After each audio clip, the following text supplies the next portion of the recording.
This is Kylan, and she is a Tap and Go campus manager here at Oklahoma State. Okay, Kylan, how did you get to your position as a campus manager for Tap and Go?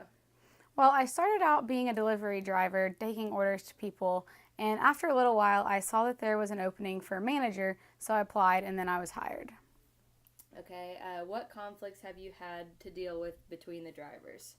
The main issue that we have is that sometimes people don't want to pick up an order at a place that has long lines or deliver to someone who lives on the other side of Stillwater.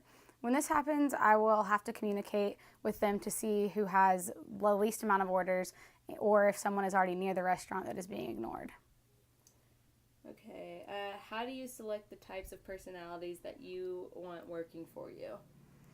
We like to have people that are personable to our customers since they're in direct contact with them.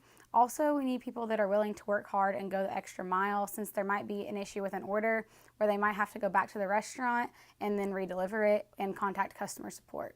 So with all of that, I like to try and find these qualities in the interviews to get the best candidates possible for the position. Okay. Do you like to give incentives to your employees, and if so, what are they? Well, our base pay for employees is $10 an hour, or we have an incentive where if you pick up more orders in an hour, we'll give you $3.50 per order. So whichever one's higher. So a driver could deliver 4 orders in an hour if they wanted extra money, and they would get $14 an hour instead of 10. That way the drivers don't feel pressured to fulfill the amount of orders, but if they would like the extra money, then they have the opportunity to do that. Okay. Since you are the same age as most of the drivers, how do you set authority over them? It can be pretty difficult sometimes being the same age as my employees, but usually they're good about it and they don't really try to undermine my authority. I like to let them know that I am a peer to them, but at the end of the day, I'm still their boss. I want them to know that they can come to me for anything, but that the level of respect still needs to be there. I try to get this point across by giving them the same amount of respect that I expect back from them. I think this is a very effective way to be a leader to people. Okay. What would you describe the culture to be among you and your employees? I'd say that kind of goes back to the whole respect aspect where we all respect each other's time and efforts at the job and each person's important. I want my employees to get along and feel that they can come to each other if something goes wrong with an order.